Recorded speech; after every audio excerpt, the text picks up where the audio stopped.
Ready to take your favorite Wager Talk handicappers wherever you travel this football season? The Wager Talk TV app is now live for phones, tablets, smart TVs, and streaming platforms. Tune into your favorite shows like Wager Talk Today, Bet on It, and the Opening Line Report, plus browse through our extensive library of sports betting tips. Create your personal playlist of betting tip videos to help you prepare for the upcoming season, and set notifications to alert you when new content is added. Download the app for Apple, Android, Amazon, and Roku devices by searching for Wager Talk TV, or scan the QR code on your screen to join the winning conversation today.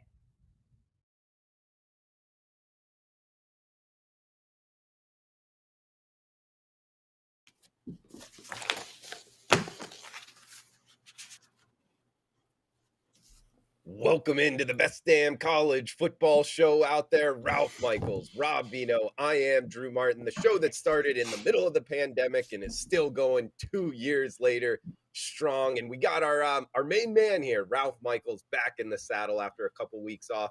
Ralph, welcome back in, man. How you feeling? And where are you in this great country of ours?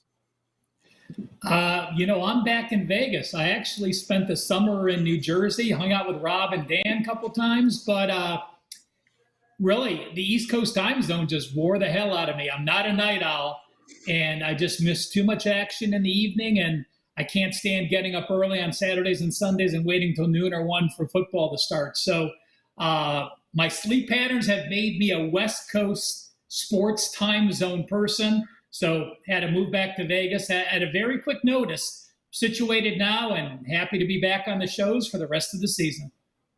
Good stuff. Ralph Michaels at Cal Sports LV on Twitter, breaking down the games. We got 3 good ones. Rob Veno as well at Rob Veno Sports. Robbie, welcome in. How you feeling, buddy? I am good today, Drew. Glad to be here with you guys. Wednesdays as usual. Thanks to Dave Koken for filling Ralph's chair while he was away from us for a couple of weeks. And Ralph, I just met Dwayne Bryant for the first time on Sunday. Went to meet him and had a couple of beers, and your name came up. And I did ask him, I said, is Ralph still homeless? Where did he land? And Dwayne actually informed me that you were back in Las Vegas. So glad you're settled in, buddy, with a house to be in and not on the run anymore. Guys, let's get into it. We got Hurricane Ian, or at least the remnants of Hurricane Ian, going to affect some of these games. Starting off with the first one here, North Carolina State and Clemson in the ACC. Ralph, we've seen this total be smashed down to 40, 39.5 even out there. Clemson minus 6.5 point home favorite Saturday night. College game day is supposed to be there. Arguably the biggest game on the card. Weather dependent as well. What are you liking in this ACC matchup, Ralph? Well, who will the weather affect more? I think it probably affects NC State more. I think Clemson with Shipley has the ability to run the ball a little better. DSK for NC State has 6.5 yards per carry as well.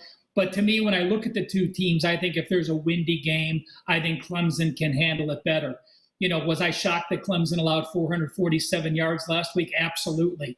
They just could not get off, allowing 20 of 29 passes. Can Leary throw as well as Wake Forest quarterback? Yeah, Leary, remember, was the number 1 quarterback coming in with 35 touchdown passes. But here's a couple things that scare me on this. NC State has not been in this position. You read the quotes from them. This is a dream game. This is the biggest game a lot of these guys has played. You are now going on the road. And in that Clemson setting, Clemson's used to these games. To them, it's just another game. Let's line up and let's win man-to-man. I actually have skin in the game because I bet NC State to win the ACC. So that notwithstanding, sometimes you have a future play which might have you look at one game differently. I don't. If I have a future play when I'm handicapping a game, I don't care if I bet on that team or against the team. It doesn't stop me if I like this game. But I'm worried about NC State. They went to East Carolina. They got outgained by 39 yards. They played Texas Tech. They got outgained by 83 yards. Yes, they crushed Charleston Southern, and they crushed Connecticut. But those are no plays for me. So to me, NC State has just not looked good, traveling on the road for the second time, didn't fare well in East Carolina, but Clemson off that double overtime game with that defense that has had issues in the back game. I don't want to back them either. I do, if I have to give one opinion on this game, I'm going to give an opinion on Clemson the first half. I think NC State might be a little bit in awe early. I think Clemson can get out of the gate. But again, Clemson's secondary does concern me against Leary. Like the breakdown, Ralph. Robbie, what are you feeling here? I mean, weather likely to be an impact. And I do agree with Ralph. I think Clemson Clemson can kind of deal with it a little bit better. I mean, they're not a huge passing down the field game anyway. I mean, DJU's kind of struggled in his career doing that, so I don't think it hurts him as much. But hey, it's not a game I'd bet of late. What are you liking in Clemson, South Carolina? Well, I think I like a lot of the stuff that Ralph said there for various reasons. First off, we don't know exactly how the weather's going to be, but here's what I have, guys. For this game, I have during the time period when it's going to be played, because remember, this is 7:30 at night in Clemson, South Carolina. Shows for light rain, about 65% chance throughout the night. High humidity here, 96%. So could be some fatigue. Who has deeper rotations across their defensive lines? Probably Clemson. Wind, not a factor here. I had read an article earlier this week about how, the two quarterbacks are pretty strong-armed, especially Uyunglele.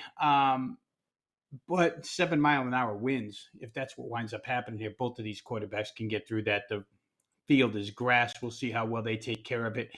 It's a huge Atlantic Division game. All of a sudden, Florida State and Syracuse are players in that division.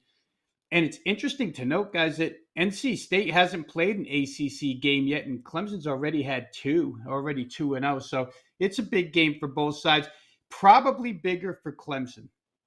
I'll add 1 point onto the Clemson side of the scale here. The revenge from last year's 27-21 loss. DJU talked about it at length, about how disappointed he was in his 12 of 26 performance last year, how he wishes he had more than 2, 3, 4 throws back in that game, especially the one in overtime. He's pretty pumped.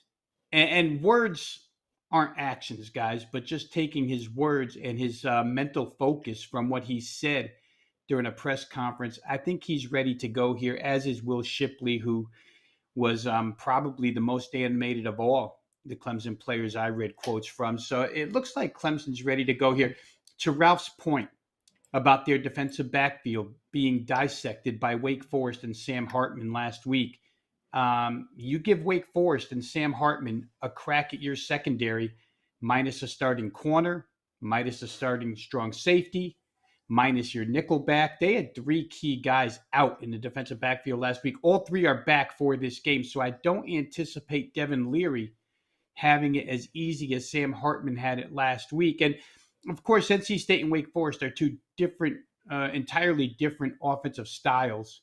So we'll see if Clemson, with their guys back, handles the pass defense a little bit better this week. I would expect that they do. Ralph actually went ahead and gave away point number 4 on my note sheet here, which is that NC State was outgained by the 2 real teams that they played this year. So reiterate that. ECU and Texas Tech both outgained NC State. I would give these reasons for Clemson, guys. I think the revenge is a big factor. I think the return of the 3 DBs is a huge factor. NC State, for people who like to sit back and play second half, NC State's 0-4 against the spread in the second half this year. That may allow Clemson to pull away in this game here. And NC State's head coach Dave Doran has really expressed some concerns over travel here. I don't know that it's going to be bad travel, but early in the week, he's worried about their situation. They're trying to, prepare for the worst and hope for the best type of situation. I think overall, Clemson first half could be a very good play right out of the chute with the revenge motive. And maybe if NC State does have a little bit of travel concern. And I think Clemson minus 6.5, maybe the right side here. My power ratings actually made them 10. And in the question that's been going on here, who's more overrated or overvalued? Clemson, who's 1-3 against the spread this year, so clearly still a little bit overvalued, or NC State? I think that my power ratings show me that maybe NC State's a little more overvalued still. So I'll try Clemson here, Drew. And to your point about maybe capitalizing on this total that's been pushed way down to 40, I would take a shot. The weather report to me seems like you can get a 24-17 game here. 40 points very low in modern day college football. Robbie Veno coming back to you for the next game. 3:30 Eastern here, a good one in Waco, Texas. Big 12 matchup, Oklahoma State and Baylor. We're seeing the Bears -2-point home favorites, 56.5 being the total here, Robbie. I'll tell you, Oklahoma State, I mean, undefeated, but some question marks in terms of schedule strength. They did give up, over 40 points to Central Michigan. And then we get Baylor here, that tough game against BYU, a pretty good BYU team. But, hey, they've looked good pretty much across the way. What are you liking here in Waco?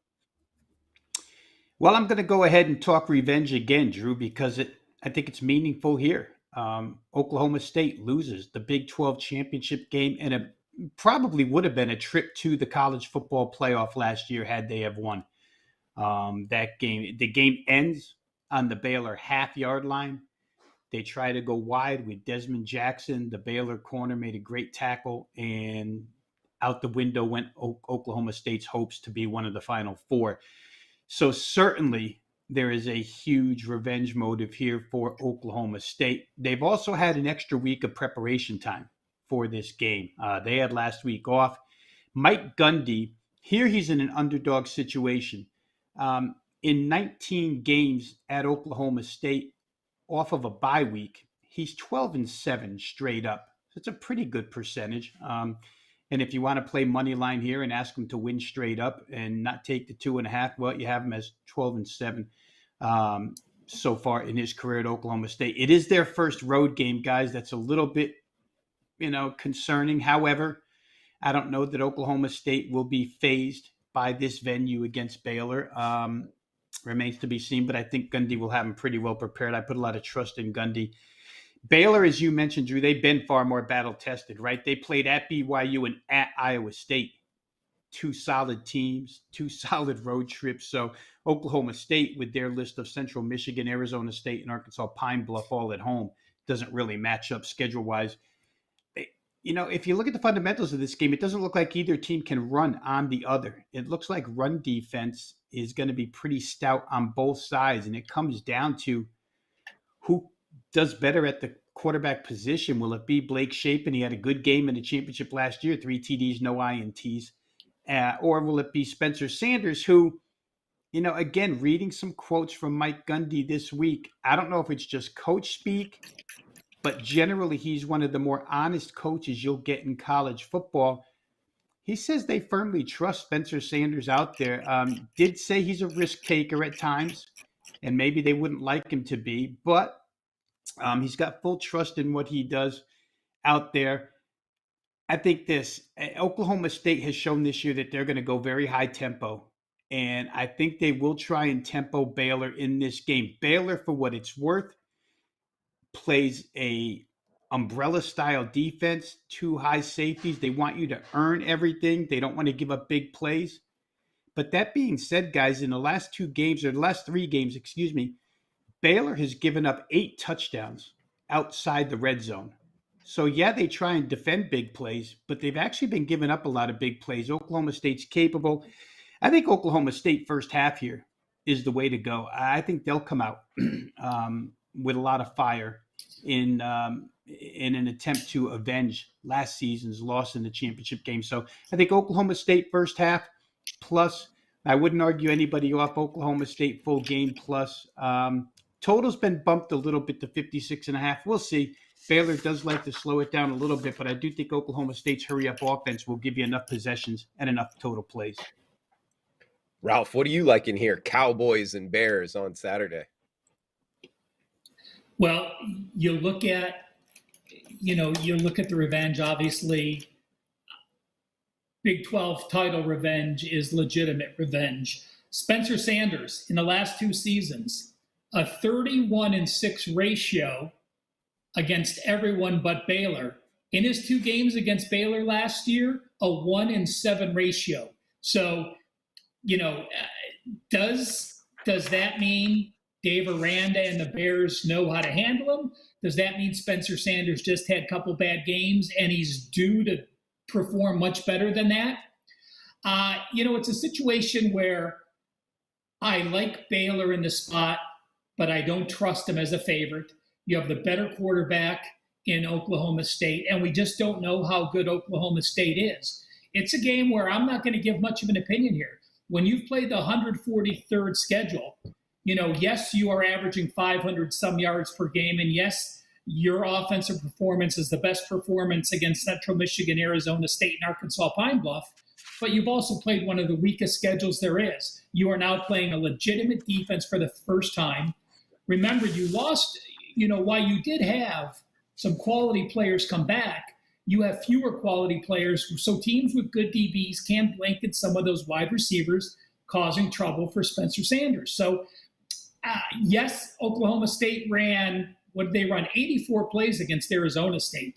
They had a big lead and they slowed down. They only ran 65 against Arkansas Pine Bluff. But I think Oklahoma State is gonna jump out early, and it's a situation where I'll live bet. If they get out to a lead, then I believe they can control the tempo, and I lean over. If Baylor gets out to a lead and can run the ball and force OSU to use a lot of plays, I actually lean with the under. So I'm going to wait, watch it, see if any live betting situations come up, and really, like most of the world, I'm going to wait and see how good Oklahoma State really is. All right, Ralph Michaels, Rob Veno. I am Drew Martin. Best damn college football show out there. Wednesdays here at 3 p.m. Eastern, 12 noon Pacific time. We got one game left. My favorite on the card here, guys. Ralph, we get Wake Forest and Florida State. We're seeing the Noles -7, actually -6.5 at a lot of shops right now. 65 being the total. 3:30 on Saturday in Tallahassee. Looks like Tallahassee's getting some remnants of this hurricane, Ralph. But by Saturday, it will be through. However, it could affect practice preparation here and Wake Forest's travel to Tallahassee. Kind of an interesting part of this handicap. Of course, we get Wake Forest, Sam Hartman, that RPO. How is that going to go up against this Florida State defense? Tended to do well against Clemson. They didn't get the win. That's mainly because of their defense. Heck of a handicap here, man. This is going to be a good one on Saturday. What are you liking Demon Deacons and Knowles and Doak Campbell? Well, I was high on Florida State. I had them up there in my power ratings, and then you look at what they've done. You had the LSU win. Again, the second half was ugly, but it's still a win. The Louisville game, you get outgained by 40 yards, you have a turnover edge, it's still a win. Boston College, they dominated a Boston College O-line, which is one of the worst in the country. So do I think Florida State can score against Wake? Yes, I do. Do I think Wake can score against Florida State? I absolutely do. I was very impressed with Sam Hartman. When Hartman had the blood clot and went out, I dropped my Wake Forest power ratings by 7 points. That's one of the highest numbers that I've ever moved because of an injury. Obviously now when they're back, you look at the defense and, 437 against Liberty's not good. 559 against Clemson's not good. Boston College, the performance in Florida State's D against Boston College, holding them 235 looks good on paper. Duquesne 164. I'm going to throw those two out. The 495 against Louisville with a dynamic quarterback, much like Hartman is, and allowing 5.7 yards rushing. Wake doesn't have that same rush attack that Louisville can perform, but at least they do offer it to the running back enough times to keep the defense honest. I'm going to suggest over only if the wind is not an issue. And yeah, we can look at forecasts a couple days in advance, but we know the way hurricanes change and the way the wind patterns change. If the winds are under 10 miles an hour and the field is in fine condition with no rain, then I am going to go over. But this is an over that I would not be betting now. I will not be betting it till Saturday, even if it's in my final mix, just to make sure you check out the exact weather dynamics for the game. And Robbie, what about you? What are you thinking quickly here, Wake and FSU? Yeah, it's important, the weather. I mean, we are doing this a couple days in advance. And right now, I can tell you what we're staring at right now, at least on an hourly forecast: 78 to 82 degrees, 8 to 11 mile an hour winds, 9 to 12% chance of rain. So those sound really good, offensive conditions. I would love to play over in this game for all the reasons Ralph mentioned. I won't regurgitate all the poor defensive numbers, the great offensive numbers that he listed there. The last 7 games in this series, none of them have gotten to 66. I was on the wrong side of this last year. They had 41 at halftime and couldn't get over. And I just want to go through a couple of things from last year's game. Wake Forest does lead this one 27-14 at the half. That's 41 points. I thought I was in pretty good shape. But there were a host of drives, guys, that ended up in turnovers and chewed a lot of the clock up. Florida State turnover on downs at the Wake Forest 13. Florida State fumble into the Wake Forest end zone. Wake Forest fumble on the Florida State 18. Wake Forest turnover on downs on the Florida State 41. Those 4 drives alone that resulted in 0 points chewed up 14 minutes and 50 seconds of clock. That's a full quarter dedicated to drives into scoring territory that just didn't turn out. If those drives turn around this year, you probably do get over 66. Florida State, last year, the starting quarterback in this game was Mackenzie Milton. Jordan Travis entered that game, went 5 of 6, threw a couple of touchdowns. Jordan Travis is playing great football right now. I talked about a little bit how Sam Hartman last week got to dissect a somewhat banged up Clemson defensive backfield. However, Florida State's defensive backfield is probably the equivalent of a banged up Clemson defensive backfield. So I think Sam Hartman will be able to throw successfully here against Florida State. Another reason why, simply put, Ralph talked about how Louisville moved the football and they did it dual threat style. They did it run and pass. But in the second half of that LSU game, the last 3 drives of the game, Florida State gave up touchdown drives of 82, 75, and 99 yards. That's 256 total yards in 3 drives. So the good teams that they've played, and LSU, it took a half to figure it out, but the good teams that they've played have moved the football against them. I think Wake Forest will as well. Ralph has his reasons for not getting on the total now. My reason would be, man, I just can't get past the fact that these teams don't play high-scoring games for whatever the reason is. Nothing's exceeded 55 points the last 6 years, or the last 6 times, because they didn't play during the COVID year. I probably bang my head against the brick wall and try it again if the weather's good, but for whatever reason, when they match up, it just doesn't get there. Not at least to this price, 66. Yeah, high total for sure. So watch the weather, guys, in that one. We got going around the horn here. Just kind of final thoughts, best bets for the show. Actually, this one's my favorite. I think Sam Hartman, we get the better quarterback with Wake Forest, +7 here.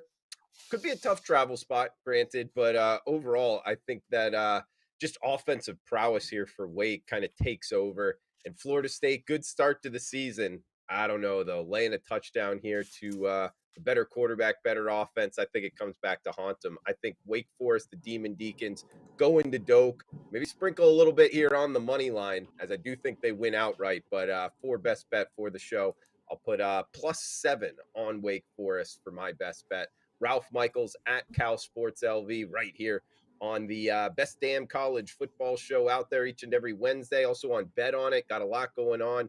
Puts out a lot of free information on Twitter as well at Cal Sports LV. Ralph, any final thoughts here for the show? What do you got going on, and which one you think is your best bet? Well, guys, I want to remember and remind everyone, we have a special at Wager Talk. Get the rest of the calendar year for $7 a day.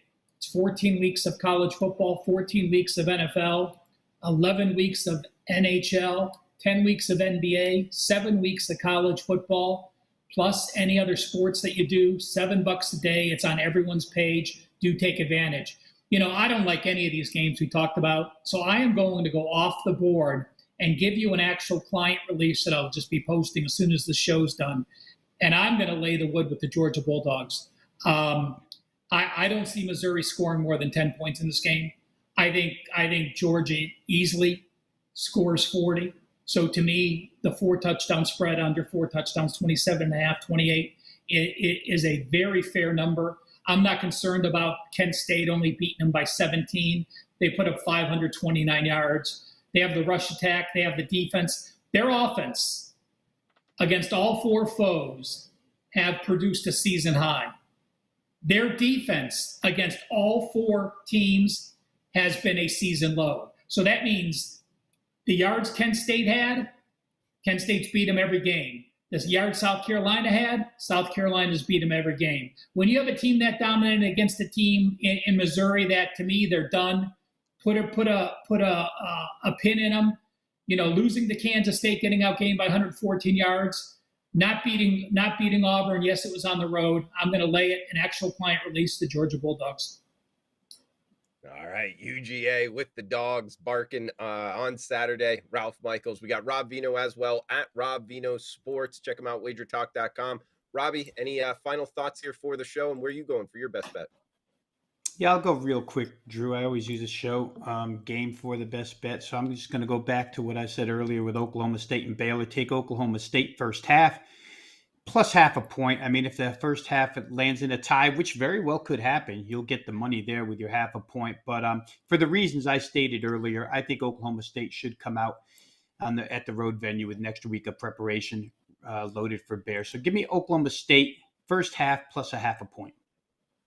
Like it. Rob Veno, Ralph Michaels. I am Drew Martin. Guys, that does it for the Best Damn College Football Show. We'll be back next Wednesday, 3 o'clock Eastern, 12 noon Pacific time. Best luck with your bets this weekend. Have a fun, safe weekend, and smash that like button. We'll talk next week.